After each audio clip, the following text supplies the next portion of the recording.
todos y bienvenidos a un nuevo programa de Safa Grial Radio.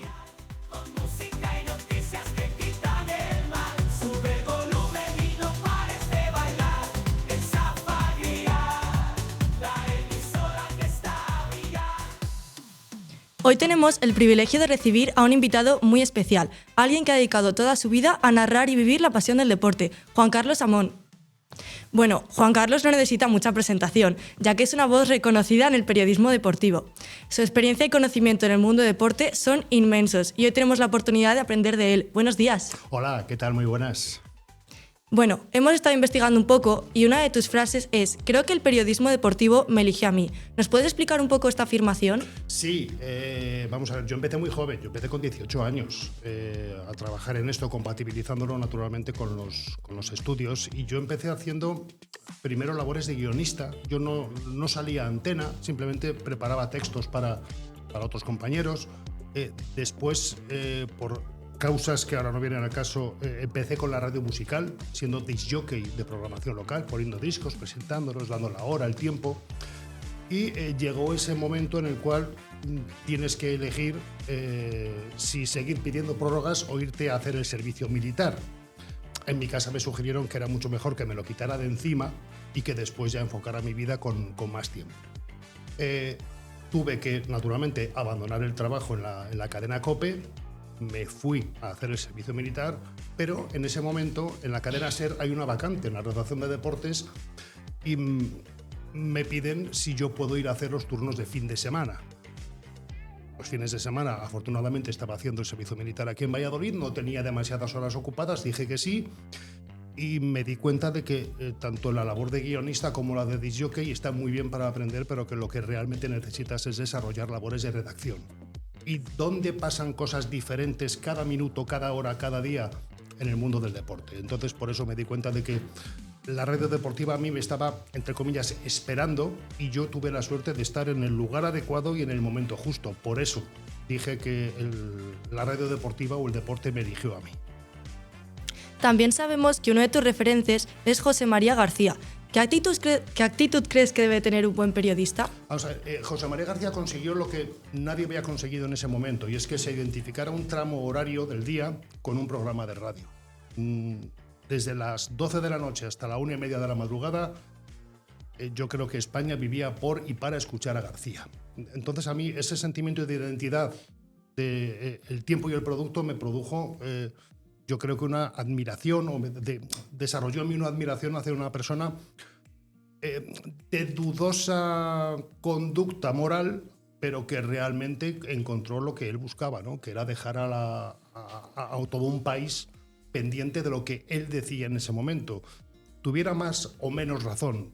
A mí me parece que es un referente radiofónico, insisto, desde la dudosa capacidad de hacer las cosas moralmente bien, porque hay gente que todavía sigue pensando que no era todo lo honesto que se podía llegar a ser. A mí me parece que fue quien realmente inventó el tramo horario que de hecho se mantiene. Los programas nocturnos siguen siendo en ese tramo horario todavía de temática deportiva en prácticamente todas las cadenas. El descubrimiento de eso a mí me hace admirar a García.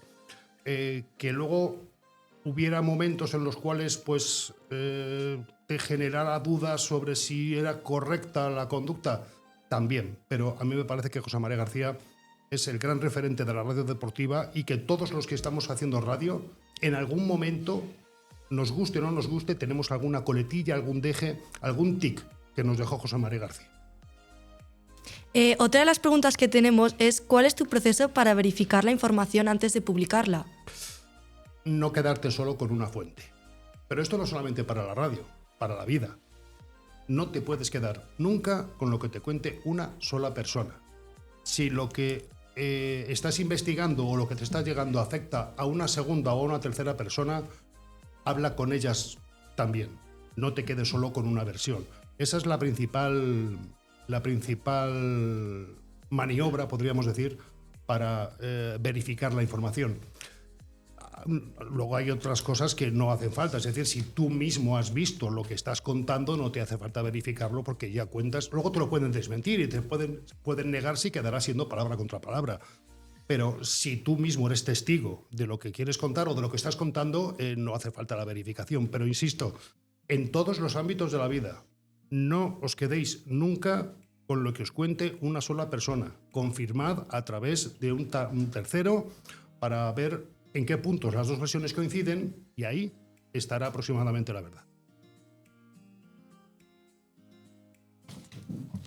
Bueno, yo te quiero preguntar, ¿tú qué crees que es lo que más ha cambiado en el mundo del periodismo deportivo desde que empezaste? Luis, todo. Todo y, todo y nada. Todo me refiero a que ya no hay tanta libertad para... No sé si habréis visto algún documental en los cuales pues, los comentaristas a pie de campo hablan incluso con los árbitros o con los jugadores durante el transcurso del partido. Eso ahora es impensable. Primero, ahora en las radios, entre otras cosas, tenemos que pagar por ir a informar. Yo cada vez que el Real Valladolid juega en Zorrilla, los lunes a través de una aplicación me pongo en contacto con la Liga de Fútbol Profesional y tras abonar 125,25 euros puedo acreditar a 3 personas. Eso nunca había pasado. Tú podías disponer antes de las acreditaciones que necesitaras, fueran o no fueran para trabajar, porque había muchos familiares que aprovechaban tu situación para ir a ver al fútbol gratis, o el baloncesto o el balonmano. Otra cosa que ha cambiado, la técnica. Esto que estáis viendo aquí hoy con vuestros profes, simplemente una pequeña maquinita y un teclado, antes era impensable. Antes hubiéramos necesitado montar aquí cables y cables y cientos de clavijas y un montón de aparatos para poder hacer esto que estamos haciendo. La técnica hoy me permite que si yo estuviera ahora mismo con la necesidad de entrar en la antena, lo podría hacer a través de mi teléfono móvil porque tengo una aplicación instalada que suena exactamente igual que lo que estamos escuchando aquí. En el plano técnico ha evolucionado muchísimo y lo sigue haciendo día a día. No hay un solo día en el que no haya una innovación. En el plano de la información, pues yo creo que ahora cada vez hay que cogerlo todo más con pinzas. Antes lo que decía un redactor, lo que escribía un periodista de prensa escrita o lo que te contaban en la televisión, iba a misa, con perdón de la expresión. Ahora no, ahora hay tantos periodistas como ciudadanos y todos tenemos una red social donde contamos cosas, no solo en el deporte, también en el mundo de la política, de la sociedad. Hay que tener mucho cuidado con qué se elige para informarse. Yo creo que ese es el principal problema que hay y que ha generado una pequeña desconexión entre el periodista y el oyente o el lector, ¿no? Que no somos de fiar al 100%, precisamente por eso, ¿no? Porque hay interferencias, hay demasiada contaminación informativa entre lo que yo digo y lo que vosotros escucháis. O mucha gente, mejor dicho, que prefiere contaminar o que pretende contaminar esa noticia o esa información o ese hecho. Ahora mismo estamos viendo que están intentando muchísima gente meter como real un vídeo en Honduras cuando realmente el vídeo es de Venezuela o el vídeo es de hace 15 años. Todo eso nos está haciendo mucho daño a los periodistas y yo creo que es algo contra lo que desgraciadamente estamos abocados a no poder luchar. Es una guerra que tenemos completamente perdida. Vale, bueno, a lo largo de tu vida profesional has entrevistado a un montón de deportistas. ¿Tienes alguna anécdota interesante que nos puedas contar sobre eso? Sí. Además siempre cuento la misma porque es que es la que yo creo que me dejó marcado y es la de un deportista del Jerez que llegó a Valladolid después de un largo viaje en coche y yo tuve la suerte de localizarlo en el hotel donde estaba en Parque Sol. Le pregunté si tenía algún problema para atenderme a las 3:30 de la tarde, me dijo que no. Yo con lo que no contaba es con que ese chico no había dormido. Entonces yo le saludé, me respondió mal que bien las 2 primeras preguntas y en la tercera solo se escucharon ronquidos. No se escuchó absolutamente nada más. El portero del Jerez, fichado por el Promesa, Sierra, además es que nunca se me olvidará el apellido, se me había dormido en la antena. Eso te hace pensar, joder, qué cansado está, o joder, qué malo soy entrevistando, ¿no? No tienes muy claro cuál de las dos cosas fueron las que provocó que se durmiera.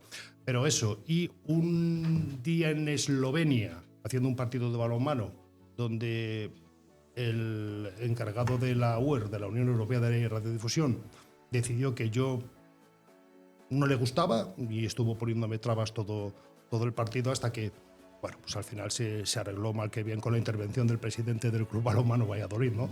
Pero yo siempre cuento, la principal anécdota es el día que un entrevistado se me durmió en antena, no se me va a olvidar nunca.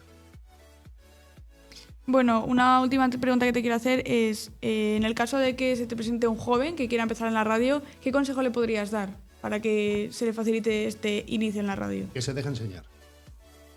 Que se deje enseñar. Todos tenemos cosas que aprender.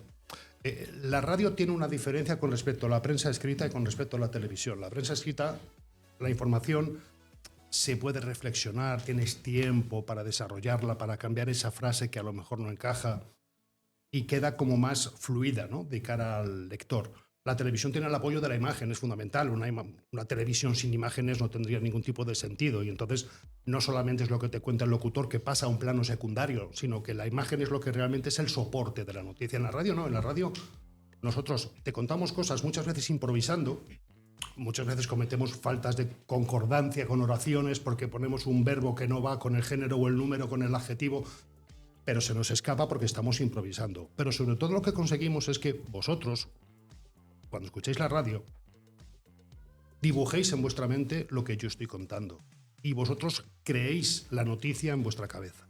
Eso es lo bonito de la radio, eso es lo maravilloso. Entonces yo creo que ahora mismo a los jóvenes, los que quieren empezar, cosa que yo les plantearía, que se lo pensaran muy bien, porque yo siempre defiendo una frase, ¿no? Y es que la radio da de comer, pero no de cenar. Si queréis haceros ricos pronto, no trabajéis en la radio, ya os lo digo. Que se dejen enseñar, es decir, que no vayan con el ímpetu de salgo de la facultad, soy un auténtico avión y toda la teoría la voy a aplicar. No, la teoría que vais a dar en la Facultad de Ciencias de la Información se aplica en un porcentaje mínimo, casi residual, en la vida diaria. Es el día a día, la vida, la experiencia, el equivocarte, ensayo-error, como dicen los eruditos. Eso es lo que te va a hacer progresar en el mundo de la radio. Lo demás es todo teoría y está muy bien porque hay que estudiarla y hay que tener conocimientos, porque tampoco puedes ir siendo un ignorante a comunicar nada. Pero dejaros enseñar. Si queréis empezar en la radio, si queréis empezar en la docencia, si queréis empezar a trabajar en una empresa, dejaros enseñar. No vayáis con el ímpetu de decir lo sé todo. No es bueno. Bueno, buenos días, Juan Hola, Carlos. ¿qué tal? A mí me gustaría preguntarte qué consejos nos das a nosotros para los posibles contratiempos en un programa de radio. Pues que primero que los asumáis, porque dependéis de muchas cosas y no todas, habitualmente todas salen bien al mismo tiempo, pero alguna vez alguna falla. Asumirlos y sobre todo darle naturalidad. Si os equivocáis, pues os equivocáis, ¿qué se le va a hacer? Igual que os equivocáis en una fiesta con unos amigos y decís una cosa inconveniente, pues chico, pues lo he dicho mal, lo asumo y tal. Yo creo que lo mejor es asumir, darle naturalidad y sobre todo olvidarse de lo que ha pasado, tirar para adelante. Eso ya ha pasado, no tiene solución. Nos reiremos en un futuro cuando recordemos esa anécdota. Siempre hacia adelante porque el minuto que importa es el siguiente, no el que se queda atrás. Vale, muchas gracias. Además, también me gustaría preguntarle cómo logra mantener la objetividad en sus comentarios siendo un aficionado al deporte. Es imposible. O sea, si dijera lo contrario, se estaría engañando. Es absolutamente imposible. Al que es del Barça es del Barça y se le nota que es del Barça, y al que es del Madrid es del Madrid y se le nota que es del Madrid. Entonces, yo creo que es absolutamente imposible. Lo que sí que tienes que hacer es, ser consecuente y moderado. No te puedes convertir en un Tomás Roncero de la vida. Tienes que intentar ser pues, una persona equilibrada y que sí, pues oye, pues a mí que el Valladolid pierda los domingos me fastidia un montón, pero es que están jugando fatal. Y es que la objetividad es que están jugando fatal y la subjetividad es que me fastidia. Entonces hay una cosa que no puedo esconder, que es que yo el lunes o el domingo por la noche cuando llego a casa, pues cada vez menos, porque ya tengo casi costra y callo. Pero llegas con un mal cuerpo que incluso te olvidas de cenar. Pero el objetivo es que el equipo está jugando fatal, que no está jugando a nada o que el baloncesto tiene muchas carencias, es un equipo descompensado, eso no lo puedo esconder, aunque me fastidie. Pero la subjetividad, te lo digo de verdad, no va a desaparecer nunca, sobre todo si haces deporte local. Si haces deporte nacional, a mí es que me da igual hablar de los Osasuna que del Leganés. Pero cuando hablo del Valladolid, a mí particularmente se me nota. Vale, y nada, por último me gustaría también preguntarte cómo te preparas para cubrir un evento deportivo importante. A ver, lo más importante, tampoco cubro eventos deportivos, ojalá cubrieran los Juegos Olímpicos. Yo creo que lo más importante en lo que he estado ha sido en una fase final de la Copa del Rey de baloncesto en Zaragoza. Y bueno, y cada partido del Real Valladolid también se puede considerar aquí a nivel local o cualquier partido algo importante. Primero me documento, ahora es muy fácil, antes había que trabajar un poquito más, había que llamar, pedir datos a los clubes sobre números de los jugadores, ahora está todo en cualquier página web los encuentras, con lo cual eso pasa a ser casi peccata minuta. Me documento e intento sobre todo no inventarme nada, contar lo que está pasando. Es decir, no puedes... A mí me hace mucha gracia cuando dicen el entrenador está dirigiéndose al árbitro llamándole la atención sobre, pero si es que estás a 90 metros, ¿cómo vas a saber lo que le está diciendo el entrenador al árbitro? No te lo inventes. ¿Qué ganas con eso? Sí, un poquito de folclore radiofónico, sí, pues vale, pues adorna la antena, pero a mí particularmente me parece que no aporta nada, ¿no? Entonces, simplemente con documentarse y hacerse un pequeño esquema de cuáles son los puntos fuertes, los puntos débiles de uno y de otro, nada que te lleve más de media hora. Es decir, tampoco hacemos un trabajo de documentación ni de prepartido que nos lleve una tarde entera. En media hora, ya digo, con el acceso que hay ahora mismo a todos los datos y a todas las bases, lo tienes prácticamente hecho. Es cuestión de crearte una rutina. Hay gente que lo hace con el móvil en la misma cabina y hay gente como yo que lo hace el día anterior, se lo imprimen en un folio y se lo llevan en una carpeta. Cada uno tiene su método. Otra pregunta que tenemos es, ¿cuál crees que es el mayor problema que enfrenta el deporte actualmente? ¿En el plano deportivo o en el plano institucional? Porque habría que discernir ahí. Yo creo que el problema que tiene el deporte es que todos nos quejamos de que no hablan de nosotros. Solo fútbol, solo deporte masculino. Vamos a ver, hacer ruido está bien, pero hasta cierto punto. A mí me parece que si es verdad que hay canales que se están especializando o emisoras de radio que se están sacando temáticas del deporte femenino, del deporte minoritario, pero a mí me parece que el principal problema del deporte actualmente es que queremos todos vivir del dinero público y muy pocos generamos recursos propios. Todo el mundo, las instituciones no me ayudan, no llego... Vamos a ver, el dinero público no está para financiar el deporte profesional. El dinero público está para otras cosas. Entonces, si no eres un equipo capaz de generar recursos para estar en primera, pues a lo mejor tienes que estar en segunda. Si tampoco eres capaz de generar recursos para estar en segunda, a lo mejor tienes que estar en tercera, sea del deporte que sea y sea de la categoría masculina o femenina que sea. Yo creo que cada uno tenemos un sitio en función de los recursos que seamos capaces de generar de forma privada. Patrocinadores, cuotas, vendiendo papeletas, no sé, se me ocurren 1000 fórmulas, ¿no? Pero todos al final terminamos diciendo, es que las instituciones no se portan bien con nosotros. Las instituciones dan unas subvenciones en función, yo creo que aquí en Castilla y León es en función de la cantidad de equipos de cantera, ni siquiera se los están dando a tu primer equipo. Entonces, el principal problema del deporte español, para mí, ahora mismo, es que no se sabe autogestionar. A lo mejor hay demasiados clubes, que viene muy bien porque todos podéis hacer deporte de forma organizada y federada. Pero a lo mejor hay demasiados clubes con demasiados equipos. El otro día contaba en un equipo de Valladolid, un equipo de fútbol aficionado, 36 equipos. 4A, ABCD, ABCD. ¿Para qué? Si al final no vas a tener ni tiempo ni instalaciones para entrenar y lo único que vas a conseguir, que no sé si es lo que se busca, son, pues eso, de cada categoría 150 cuotas de padre. A lo mejor es lo que se busca, no lo sé. Pero vamos, la autogestión del deporte para mí es ahora mismo la principal remora que arrastra. Una última preguntilla que te queríamos hacer es ¿cómo manejas o has manejado esas críticas o comentarios negativos hacia tu persona o hacia tu labor como...? Ay, antes me dolía mucho. Antes me quitaban el sueño incluso y me cabreaba mucho. Ahora me dan tan igual. De verdad. Yo no sé quién acuñó la frase de que hablen de ti aunque sea mal. Tenía toda la razón del mundo. Eso quiere decir que ¿cómo era también? ¿Ladran luego cabalgamos? Pues eso. Yo sé que cuesta, pero al final te terminas blindando, ¿eh? Al principio lo llevaba mal, pero ahora prácticamente no me afecta. Bueno, pues mil gracias por haber estado hoy con nosotros. Yo siempre sé a mí. Sí, bueno, por habernos contado un poco cómo trabajas y, bueno, al final haber estado con nosotros. Muchas gracias. Oye, pues ha sido un placer. Enhorabuena a todo el equipo directivo del instituto por esta iniciativa que yo creo que es tremendamente enriquecedora, que demuestra que los medios de comunicación no son solamente un señor a un lado de la radio y otro a otro, sino que realmente están interactuando, aunque no nos demos cuenta. Y nada, lo dicho, que muchas gracias, que para adelante, que no paréis y que os dejéis enseñar, ¿vale? Y bueno, a vosotros, radio oyentes, muchas gracias por haber estado hoy con nosotros y nos vemos en el próximo programa de Safa Grial Radio. Muchas gracias.